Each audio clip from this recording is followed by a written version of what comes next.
Good morning, everybody. It is 7:27 in the morning on this Tuesday, the 30th of October.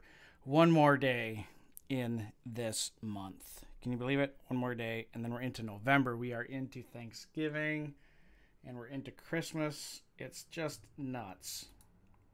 It is just nuts. It's crazy how quickly these things happen and change. Anyways, looking at our markets, so we've got a really cool reaction going on here. This we're talking about yesterday. We're looking for a kind of a turnaround in a lot of these markets. I put a couple trade ideas out on TradingView yesterday and on Friday, I believe, talking about the euro and the pound, going long on them based on Gartley and Gann. And if I pull up those right now, take a look at the euro.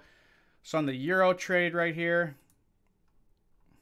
based on this price action here, the 225-degree square of 9 level, that is holding as a pretty significant area of support. We're right on this arc. We have this bullish divergence coming off of the daily. I put in a trade idea to go long at 135, and that's working out so far. I believe so. Yeah, 135. And then on the pound, same type of story. Excuse me. Oops. On the pound, here we go. Same story. Went a little bit lower than I wanted it to, but I mean, it's all right where it's at. Long at 127, where the 315-degree square of 9 level should hold as a, we should see prices retrace back above. And, you know, with both of those pairs, you know, we've been in, the pound is within that 270-day Gann cycle, and 270 days is the next most important after the 180, and the 180 is the second most important after the 90-day. And so really what we're looking at here is the 90, 180, 270, and then 360. We're just looking at the the cardinal points on a compass, basically, or the cardinal points on Gann square of 9, telling us that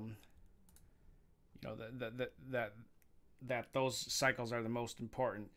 The number of days from this last swing here, we're looking at 75 days.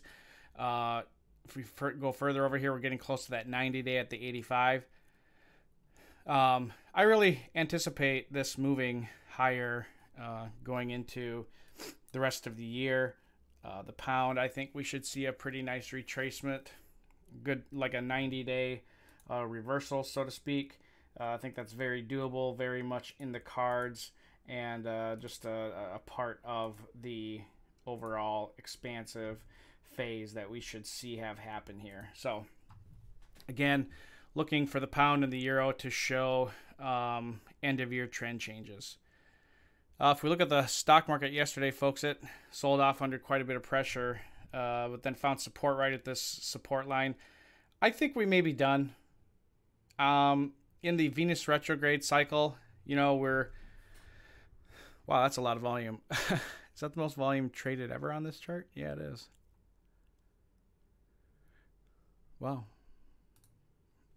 The Dow Jones, I mean, I honestly think we're overdone here on the daily. I would anticipate some retracement higher here, some bullish days. Probably this week should be pretty bullish for U.S. equities. Doom and gloom is for the most part over in this Venus retrograde cycle. Or we could just flatten out. But let's go back to gold. On the 4-hour. Gold, I like the long trade on gold once we go back above the arc here. So that's at 1226.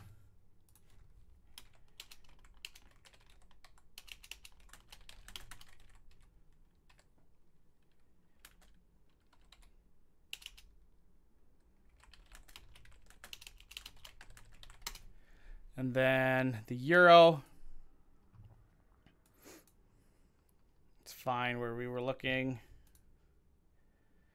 dollar yen looking a little top heavy. This is a pretty bearish looking candle here. This is a fairly straight up rise, a straight parabolic rise on the 4 hour. Aussie dollar catching a nice little bit here, finding some resistance right up top here, but I would anticipate us trading higher. US dollar, Canadian dollar catching a bid. We'll see if it wants to move higher or not. The New Zealand dollar already trading up. The pound facing weakness down there. Would expect to see a rebound though. The euro pound doing its thing there. All right, let's Ichimoku this guy up.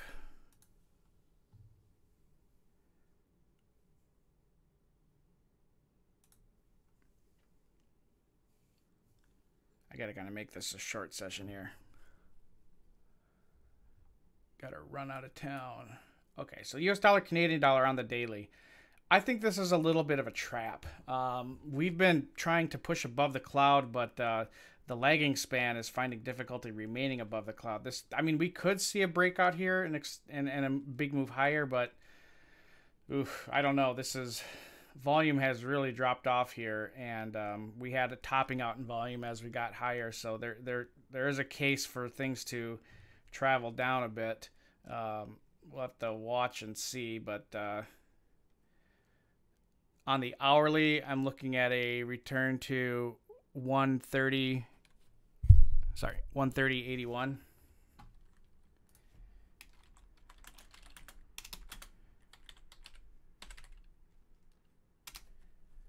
And then New Zealand dollar daily facing resistance right up against the daily baseline.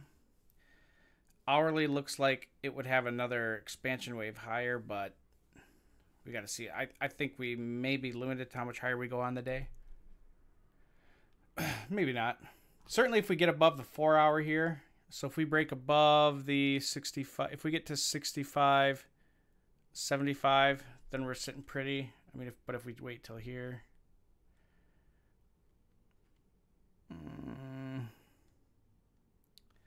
Yeah, that'd probably be the most conservative weight.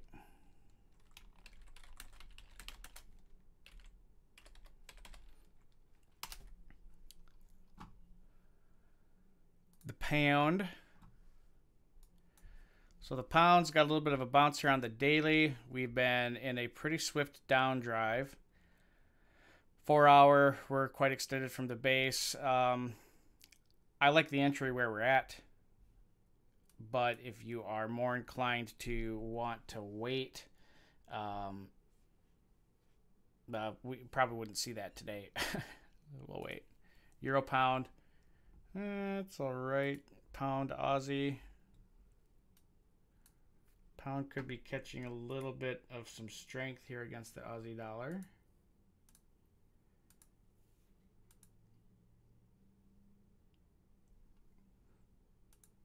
Maybe.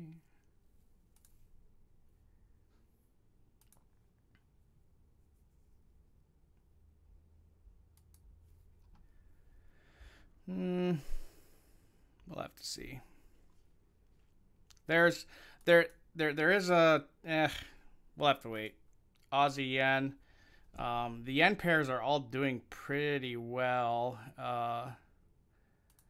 Dollar Swiss. Oh, the dollar index. Dollar index is looking a little toppy at these levels, folks. It's very near the 2018 highs, so back in the August highs. And there's a lot of divergence going on the daily chart with the DXY.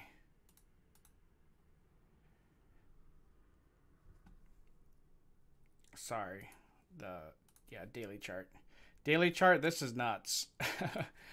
So the RSI has got higher highs, price has higher highs, but look at the composite index. It's got lower highs and it's sloping down. This is RSI is moving up, composite index moving down. This is not a sign of strength. This is a sign of some impending sell-off.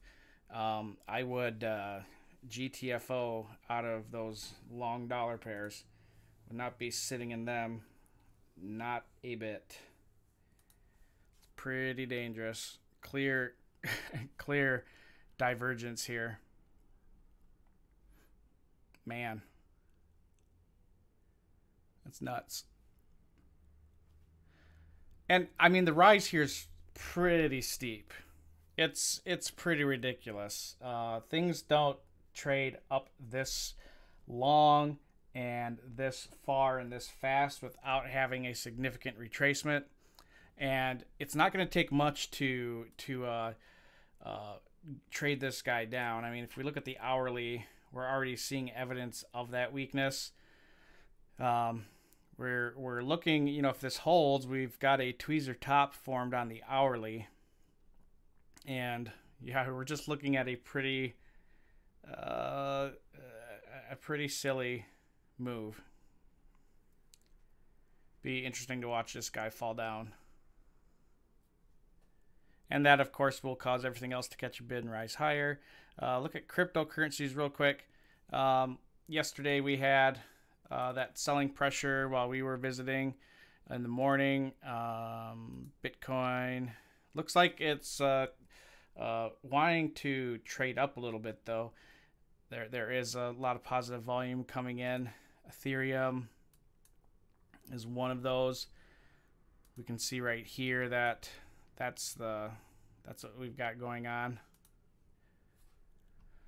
Coinbase data, seeing some of the altcoins catch some buying power as well.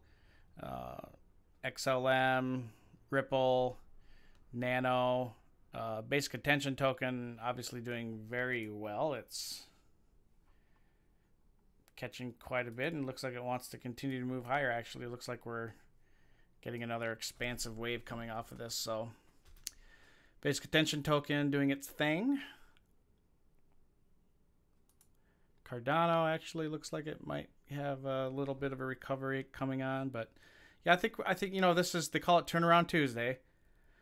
And Turnaround Tuesday is the day where you start to see things move in the opposite direction and have a change of heart. I think that is what we observe happen today. Very, very normal to see that happen. So that's what I'm looking at for the day. Anyways, short session, but I have to head out of town.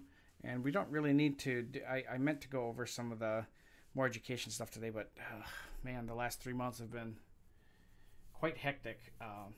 But anyways, I will talk with the rest of you this afternoon at 1 o'clock for DeCryptoMarkets. And if I don't see you then, I'll see you tomorrow morning. Have a good one. Bye-bye.